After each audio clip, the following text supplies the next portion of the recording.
Welcome to the Danny Clinkscale Reasonably Irreverent podcast. Insightful and witty commentary, probing interviews, and detours from the beaten path. Every once in a while, we have to bring out the big dog. Yeah. Oh, God help us. It's time for Danny Unleashed. Sponsored by Easton Roofing, where integrity matters. Go to eastonroofing.com for more. You're damn right. Easton Roofing, proud sponsor of Danny Clinkscale. Danny Unleashed, as we like to call it. And he is unleashed today. More on that in a moment. Easton Roofing. Your roof is high. They're workers. They're not. So if you've got residential or commercial roofing problems, Easton Roofing will fix them so you can get back to business, get back to life faster. No payment collected until you're 100% satisfied. Call Easton Roofing today at 913-257-5426 to schedule your free, honest estimate. Right now, don't let that roof be a question mark. Find out for sure. Anywhere around the metro, including Topeka and Lawrence. You can find them online at eastonroofing.com. Easton Roofing, integrity matters. Danny, I guess the question everybody wants to know, did you really think that sweater you're wearing is a good idea? Absolutely. I did. Did Curtis take a picture already? No, that's why how did you know? Or did you just assume that he had an ugly sweater on? Did you assume I had a bad sweater on or something? Did I get lucky? No, it's a lovely sweater. It's a lovely sweater. Okay. So pretty. Was it a gift? Sort of. I had to return a gift because it didn't fit. The store that I went to return it to was pretty much fleeced out of everything, including the item that I was going to try to replicate. And I did like this item, but I selected it, so I cannot say that it was on somebody else. So it was just a choice on your own to go ahead and wear it. It's not like you're making somebody happy by wearing it. Nope. Okay, all right. I selected it. I have worn it twice in the first 3 days I've had it, so I guess I like it. You're making me happy, Danny, knowing that you're the one who picked that out and that you're proud of it. That makes me happy. So you made someone happy. I didn't say I was proud of it. I just said I liked it. I mean, I don't, I'm not, my chest is not swelling with pride, but I like it. It's different. Couple of phrases I like to keep in mind as I go through this world, Danny. 1, life is about choices. And 2, choices have consequences. I wear a green wind shirt, a black wind shirt, and a navy wind shirt. I will be silent during this debate. I'm wearing a freebie pullover from Corona. There you go. There you go, man. So I'm not taking any shots. Although I think I'm the best dressed guy in the room, I'll say that.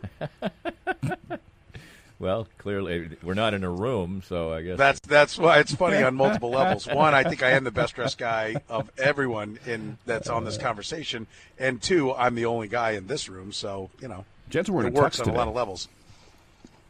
Let's talk about the Chiefs and Bills, if you don't mind, Danny. That's absolutely fine. Sure, let's go ahead. I think it is the topic du jour. Yeah, funny how the AFC Championship game will do that. Right. What do you expect out of this game? What's your impression of what it's going to be? I guess I can give you an indication of what I expect in the fact that I'm astounded at the betting line on this game. Astounded. You like Bills big? No. I know you like. No, I mean the fact that this was sitting at 2.5 for a couple days is beyond me. Now, of course, those couple days were when there is some uncertainty as to whether Patrick Mahomes would play. But as the week went on, I think the realization was that it would be almost impossible that he wasn't going to play, and still it hasn't moved that much. So I'm surprised. I'll say that. I mean, I don't think the Chiefs are just going to walk all over the Bills, but I expected more like 6, something like that. Yeah, I'm with you. I think this line is short on where it ought to be. So I will agree with that. I think we may see some movement on it. I'm looking here. Maybe about right now because, it now is official that he's been cleared to play, that Mahomes has been cleared to play. So, of course, any guy could wake up with a bad headache on Sunday and then he's not going to play. But I doubt that's going to happen, and he's been cleared. So they apparently feel like that nothing's going to happen like that, and that if he had a headache on Sunday, it was because he had drank too much wine on Saturday night or something. As of right now, the line is still at 3, and so far, not even 3.5. Huh? I thought it was at 3.5. So far, I'm trying to figure out. They're doing something different on this thing, and I'm trying to figure out what they're on. The 62% of the cash is on the Bills. 60% of the tickets have been written on the Bills. I color me surprised. Yeah, I think the reason the line is down, I'm with you. I think there's great value with the Chiefs.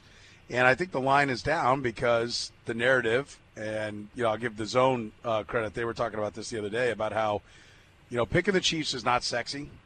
Right? Picking the number 1 seed, that's the defending Super Bowl champion. Like, you feel like, oh, no, I'm just going with the chalk. But so people go, God, I want to be different. I want to pick the Bills. What can I come up with? Oh, the Chiefs haven't been winning by much. And so I think there are a lot of people that want to be the smartest guy in the room, and so they are taking the Bills.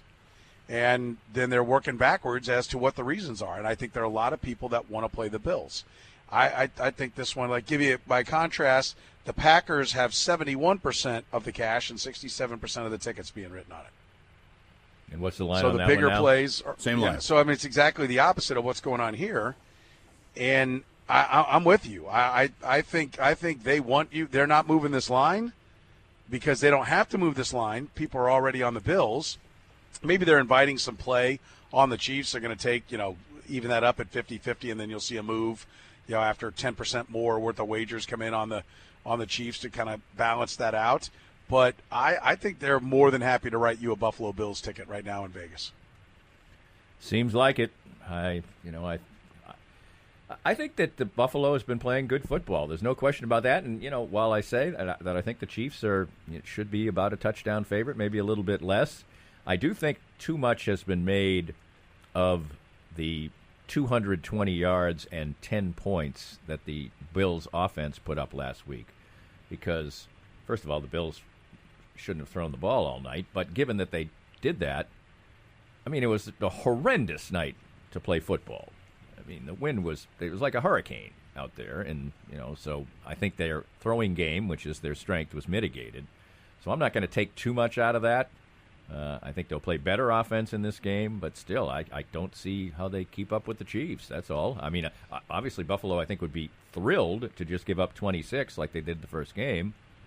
And if they did, I think they might win the game. But I think the Chiefs are good for more than that this time around. So how does the game play?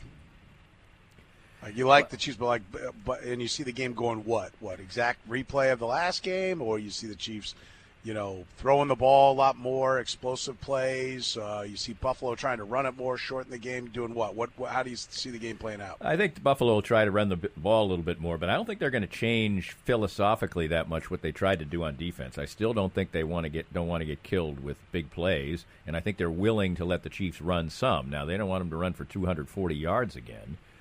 So I think that they are going to play the same way. I think the Chiefs are going to be able to run the football effectively, if not dominantly, like they did in the first game. I think that'll create even better opportunities, and even though the Chiefs, I think, might throw it less than they usually do, I think they might get those big plays because they're going to be able to, have Buffalo kind of on their heels that way. Bend but not break usually isn't that great a recipe against the Chiefs. And I like the way the Chiefs came out last week. They were playing really good football right off the top, which they generally hadn't done in playoff games, and they were really, really good, except, they kicked 2 field goals out of the 4 drives, but they scored on all 4 drives. I kind of expect that they're going to be humming along like that. That's what it looked like to me. So I guess I'm kind of thinking 37-27, 37-24, 37-30, something in there. But 37, okay. I'm liking 37. Although the weather seems like it's not going to be a factor, but if it's a little bit worse than they think it's going to be, then maybe that'll mitigate the scoring. I'm not sold on the Bills' defense. Right? Are you? Is the Bills' defense make you think that they're going to really be able to appreciably slow the Chiefs? Well, given the fact that they did a decent job of keeping the Chiefs from scoring a lot in the first game, and they have more healthy players this time around, I guess but they're, even if you're trying to sell them, they're only a top 12 or 14 defense. That's not the type of defense that's going to be able to handle the Chiefs. I mean, you can be really good on defense and get trucked by the Chiefs. So, I guess I'm not, I don't know what people are trying to say about the Bills' defense. It's a good defense, but it's not great. They gave up 472 to the Colts, and it wasn't like those were garbage yards. No, it was all day long. For the most part, it was close, and they gave up almost 500. Matt Milon might be a fine linebacker. The PFF grades don't say he is. This 12-0 with Matt Milon crap, spare me. They have these stats like the one with L'Jarius Sneed. I mean, these teams won almost all their games. So, I mean, they weren't going to have a bad record. The Bills weren't going to be 4-8 with them in the lineup. Right. There's kind of a decent chance that you can put a 0 up if you missed a couple games. If some team was 10-0 with the guy and 2-4 without him, I'll listen to that. But I mean, the Bills won a lot of games. So I just for me, and by the way, you'll hear both conference championship games right here on the home of the NFL, Sports Radio 810 WHB. Do not miss it, as both games. We're very proud of that fact that we'll have both games on here. I see a defense that's like schematically. I mean, I think that the strength of the defense is their coaches, like the players. Tre'Davious White's the best guy. Josh Norman's actually rated higher as far as the corner goes, but Tre'Davious White's the number one guy. If Norman rates higher, it's because he's guarding lesser defenders, lesser offensive players. He's having to defend against lesser offensive players, and Tre'Davious White's always going up against the number one. But after Tre'Davious White, I don't see the player that's great. Jerry Hughes is pretty good, but he's getting kind of long in the tooth. I just there's nothing there that. I really think the 26 points that the Chiefs put up against the Bills was disappointing. Well, it is disappointing by Chiefs standards against anyone. I mean, they just usually score more than that. So, that's low for them. I mean, is that the second lowest they scored this year? Did they score less against the Dolphins? Is that right? No. They had 17 against the Falcons. Yeah. Oh, okay. There we go. And then whatever they had against the Chargers, that game doesn't even register 21. in my mind. 21. So third least, I guess. Yeah. They might have had another one that was down there. Yeah, but generally the Chiefs get into the 30s. That's what they do. And so if you score 26, that's why I said it's kind of difficult to judge what the Bills are going to do because they did give up yards, they did give up rushing yards, but in the end, they held the Chiefs to their third lowest point total of the year. So I wouldn't think they're going to say, well, that didn't work. Let's store that. Yeah, 23 against the Chargers, 22 against the Broncos. 21 against the Chargers, the game we're not counting, and then 17 against the Falcons. And then 22 the Browns did. But the two of those we just listed. One, Mahomes didn't play at all. The other one, Mahomes didn't play in the fourth quarter. Right. Yeah, and I'm completely open to the fact that we're all a bunch of Chiefs homers and we're not giving credit to the Bills. But that's why I like to go like at PFF and say, okay, what am I missing? And, the Cleveland Browns' offensive line was tremendous. I knew they had a good offensive line. I knew they'd invested in it. Then I look at the numbers, and it's like, wow, number one guard or center, I can't remember which one it was, but their guard, center, guard were all ranked in the top 6. Their right tackle was, number 8. And then their left tackle was number 22, number 22 tackle. And now he went down, of course, in the game. But I'm like, wow, that's a hell of an offensive line. Well, that made sense when I saw them play. And I saw how the Chiefs, went about stopping things. They flew up on the run with extra people. Tyrann Mathieu just flying up to help support on the run. And you saw what their game plan was. L'Jarius Sneed was the guy they were using their defensive line to get after the quarterback. The protecting against the back door was L'Jarius Sneed on the bootlegs, and that was a great strategy. But they were committing somebody out of the secondary to try to get it done. So I see how they overcame it. I don't see what on, when I look at the Bills' defensive side of the ball, I don't see where it's like, okay, this is where the Chiefs offense has got to really worry. I feel like the Chiefs in the second half of the season got beyond the 2 and 3 deep safeties. All we can do is run. They reverse engineered that, and they were even throwing on those defenses. And so I think that while the point totals haven't been as prolific, I do think there's something. In fact, let's hear this. Let's hear Travis Kelce. Jed, give me number. Of course, it's going to take me a second to find it here. Give me Liberty, or give me death. Yeah, that. The close games one? 7. 7. Give me number 7 here, Jed. Listen to Kelce, because I hit him. I've hit a couple guys with the fact that because every show I go on is like, they haven't really been winning by much. Are they in trouble? Is the other shoe about to drop? Everything. So I was like, all right, well, let's get some of the Chiefs guys' opinion on that. If they were asked that question, I asked Kelce why so many of their wins have been within one score here of late. I don't think we put our best game out there. So I mean, there's obviously those red flags or those kind of I don't know, opinions are thrown out there for a reason, and it's on us to make sure that we go out there and play our best. Obviously, you don't want a tight game. You want to put up 50 on everybody, but at the same time, you got to respect the team that you're going against. And I think right now we've gradually started to become a better team altogether, where we play off of each other better. Offensive, defensive, and special teams is everything starting to come together like we know how to play. And a lot of that has to do with the coaching that we have and the leadership that we have in this building. It's second to nobody. And I'm just I'm excited. I'm excited to get out there and prove ourselves right and show everybody that we are who we are. I asked Chris Jones the same thing the day before, and he kind of talked about not getting too high, on any given week. And what I hear is a team that figured out real quick, okay, we're taking everybody's best shot, and that it's a marathon, and that their season is going to be judged by the postseason, and they did what it took to win those games, and they very quickly assumed the Patriot role of, our bread will be buttered in the postseason, and they played very professionally throughout the course of the year.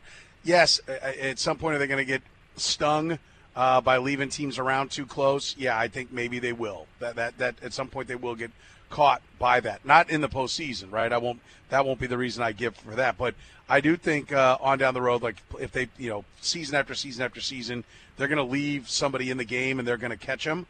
But I think there's something to be said for, hey, that's not what this year was about. It's not about big regular season games.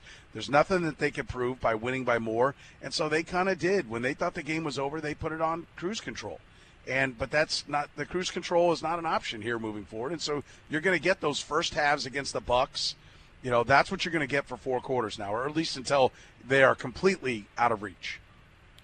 Well, I think that what we saw in the first playoff game, they were on their way to doing what Kelce said there right at the end, and I think they are very capable of doing that again. I mean, it's kind of up to the Bills to not let the Chiefs come out marauding, because I think they might, and that doesn't even mean if they don't that they can't win. We've seen that in the past too. So the Chiefs had multiple ways to go about winning this game. All right, we'll take a break. Danny Clinkscale is with us. It's Danny Unleashed. You can check out Danny's great work at DannyClinkscale.com. He's brought to you by Easton Roofing, commercial and residential roofing. Project manager on every site. Happy to do repairs. In fact, they will educate you on all the options that are there. No, it's not always just a brand new roof, and Easton Roofing is happy to just repair your roof. Might save you a lot of money this time of year. 913-257-5426. Get a free estimate right now. Free inspection and free estimate. You can go online at eastonroofing.com. More of Danny's Reasonably Irreverent podcast after this. I'm here with Joe Spiker, owner of Easton Roofing, and boy, we had to negotiate a million things in 2020, but Easton Roofing navigated them all. As 2021 rolls out, what should we expect this coming storm season? Well, Danny, it'll be the same thing as it is every year. The storms come, and you've got the guys out knocking on doors, offering quote-unquote free inspections.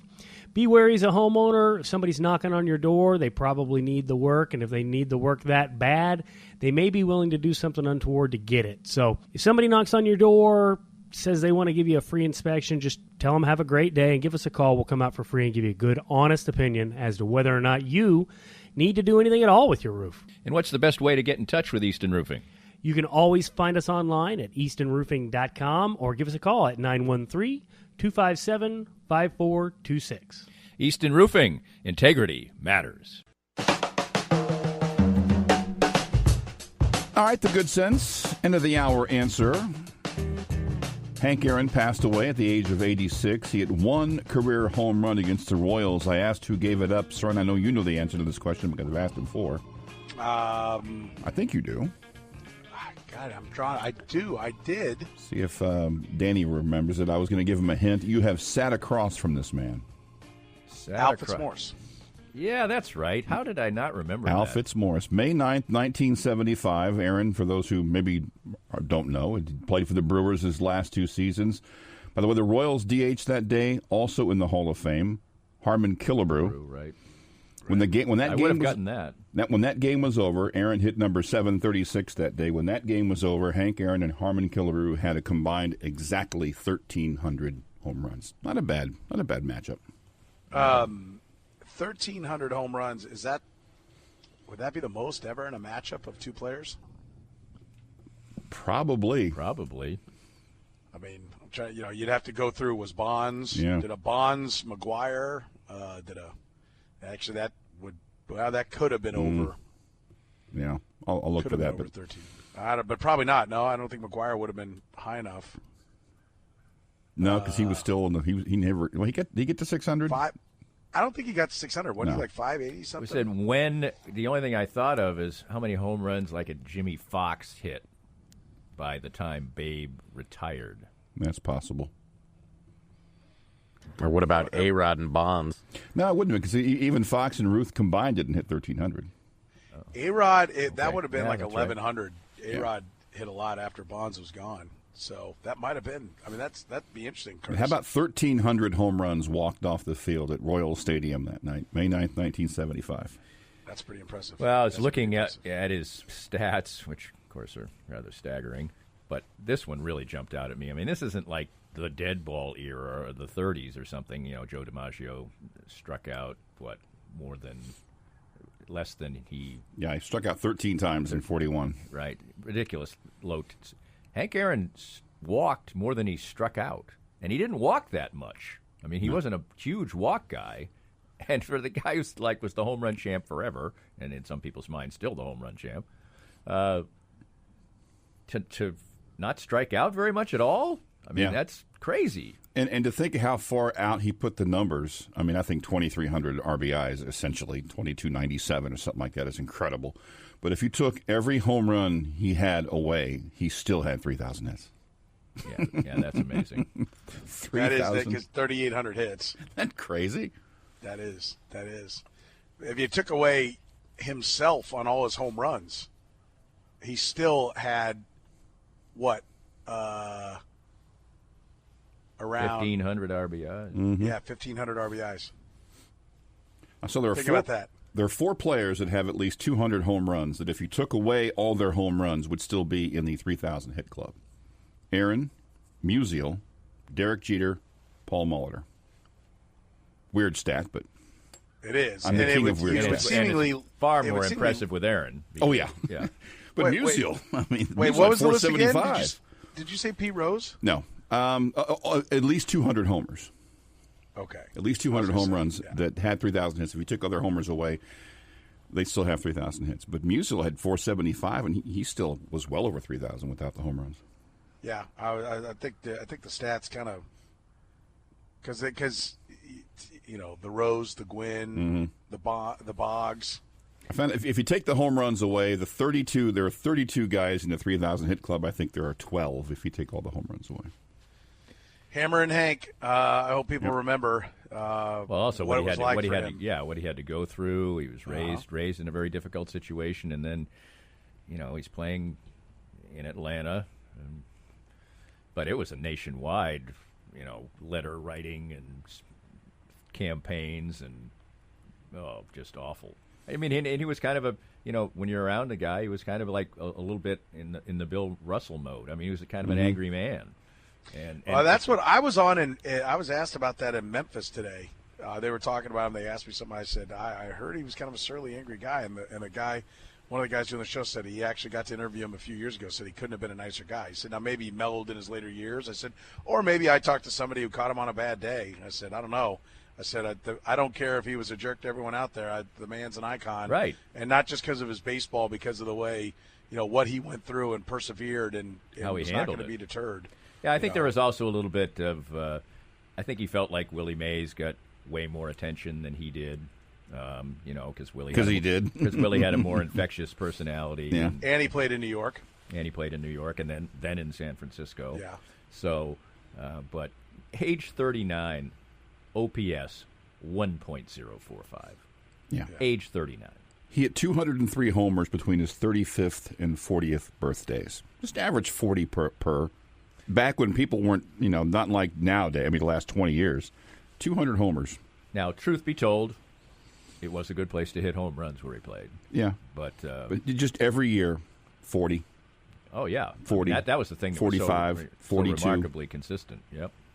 Yeah, that's fine that it was, an easy place to hit home runs. He pounded home runs. Yes. Pounded home runs. How about this? What do you think of this statement? Why do people continue to talk about the Chiefs' defense ignorantly and incorrectly? In the last 2 months of football, their starting defense, excluding the Chargers' white flag game in Week 17, gave up 21 points per game. They're playing very good football on both sides of the ball. Do you agree with that? Would you call that expert analysis? I think there's some opponent-driven stuff in there. I don't. What was the phrase? Excellent defense. They're playing very good football on both sides of the ball. I don't think I'd go to very good on defense, but I probably would go all the way to good. What do you think of that? So the person who said it, you would give what grade? That's not an outlandish statement, so I'll give it a B. Okay. So Dan Orlovsky's a B analyst. Well, that's the best thing he's ever said. I was just looking at your reaction to see what it was. My problem with Dan Orlovsky is on the next show he's on, he might say that the Chiefs are in trouble on defense. That's really the issue that I have with him. Two-faced SOB, is that what you're saying? No, he's supposed to be like a really, family. I think they make fun of him. He doesn't cuss. I think he's like a really, clean living guy and a nice guy and a family man and all that stuff. So I'm not going to say that, I'm going to throw shade at him that way. But I think he's on a lot of their platforms. He's reliable. He lives there, so they use him a lot. And I think he buys into the fact that he's got to come up with some fresh takes, hot takes. If people don't understand, and I'm a big fan of ESPN, when something gets really big and successful, everybody wants to crap on it. They do great work. Yes, they do. At ESPN. Not everything's a nugget, right? Not everything's a gem, but they do great work at ESPN. But I've had some people tell me, like, you want to get a lot of camera time, then just be dumb enough to move to Bristol. Right. I mean, they will use you up. I've had baseball guys tell me, yeah, Harold Reynolds sucks, but he'll live in Bristol, and so they can run him down there anytime news breaks and get him on set, and so that's why he gets all the jobs, right? Now maybe that's anger or jealousy or something, but actually with Harold Reynolds, I think there was some truth in that because I don't think he was very good at all. Very good. No, but I think Orlovsky is at least entertaining. He has something to say. That's my biggest thing, and I don't think his stuff. He's not like. No, I think he's good in front of the telestrator. He can break down a play.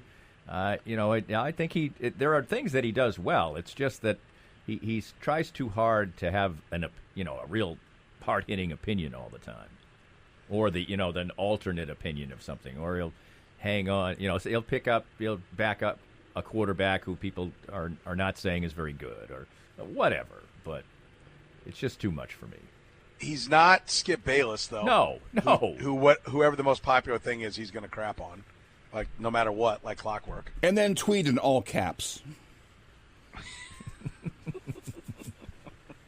It's like, how were you ever like a beat writer for a team? The thing is, I can't even imagine why anybody would watch the show he's on now. How long has he been on with Sharp? I mean, since he went on the other side. I can't even believe people watch it. I can't believe it.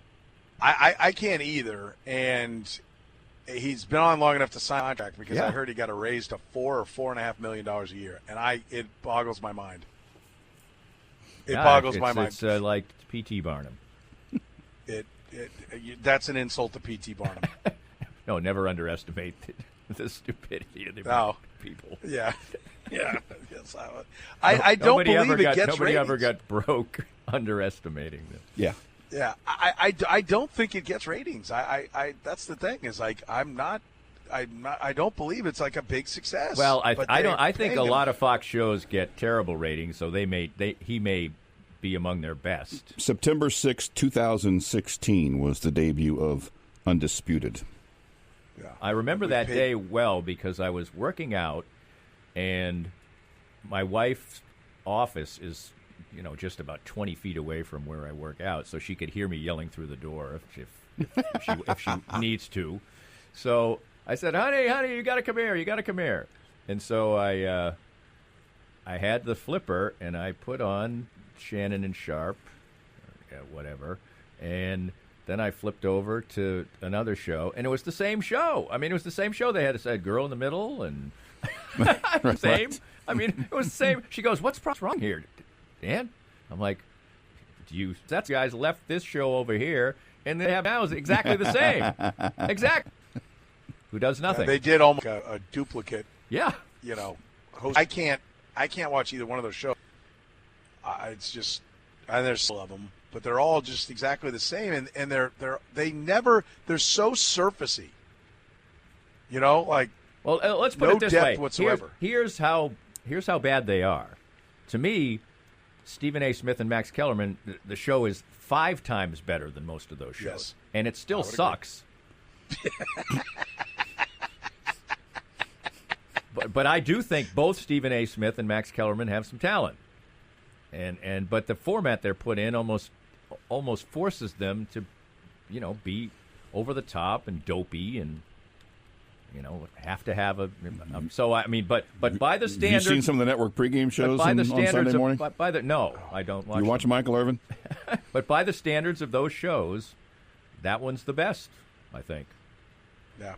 We'll take a break. We'll come back. I do want to get into the Chiefs' defense. We'll do that next with Danny Clinkscale. It's Danny Unleashed, brought to you by our friends at Easton Roofing. Easton Roofing is happy to educate you on every possible solution that is at hand for your roof. Sometimes you do need a new roof, but sometimes you don't. A lot of roofing companies are just going to price you for a brand new roof, and maybe a repair is possible. That's why Easton Roofing says integrity matters. It does matter with Easton Roofing. Find them online at eastonroofing.com. More of Danny's Reasonably Irreverent podcast after this. I'm here with Joe Spiker, owner of Easton Roofing. And, Joe, there's all kinds of roofing companies in Kansas City. People see their trucks, they see their ads, they see their commercials on TV. What separates you out from the pack? Danny, there's a lot of roofers in Kansas City that are good roofers that can put a good roof on, but we like to pride ourselves on giving you a good customer service experience. From the first time you call, you're going to get a friendly voice on the phone. We're going to let you know what's happening and when it's happening. And, the other piece is some companies are small enough to do small jobs. Some companies are big enough to do big jobs. We're right there in the middle. We can handle the little stuff. We can handle your repairs all the way up to your big commercial roofs. So what's the best way for folks to get in touch with you at Easton Roofing? You can find us at eastonroofing.com, or you can always call us at 913-257-5426. That's 913-257-5426. Easton Roofing. Integrity matters. You're listening to the program, Danny Unleashed. Danny Clinkscale with us here, brought to you by Easton Roofing. EastonRoofing.com, where you can see their website. Estimates, inspections, they're always free. Suggestions built on integrity. Let Easton Roofing educate you about every possible roofing solution for your home or your business. No project is too big. It's not about Easton Roofing. It's about your specific need. And the Angie's List Super Service Award winner, call Easton today at 913-257-5426. See them online at eastonroofing.com. The sponsor, just for a little aside, the sponsor of Kansas City Profiles presented by Easton Roofing on Fridays. And today's is Scott Pollard. That is an interesting man right there. Yeah, that is. It's a really, really interesting story. His childhood's very interesting, and wow. He's quite a bit different than you might think. Actually, although he certainly bounced. He said at one point, "I bounce all over the place here," and I said, "Yeah, I noticed that. I noticed that you are." But a cool conversation with him. Let's talk Chiefs defense here. Okay. Yeah, no, but absolutely check it out. Scott Pollard is an interesting guy, fun guy, nice guy, too. So I'll have to check that out, DannyCleekscale.com.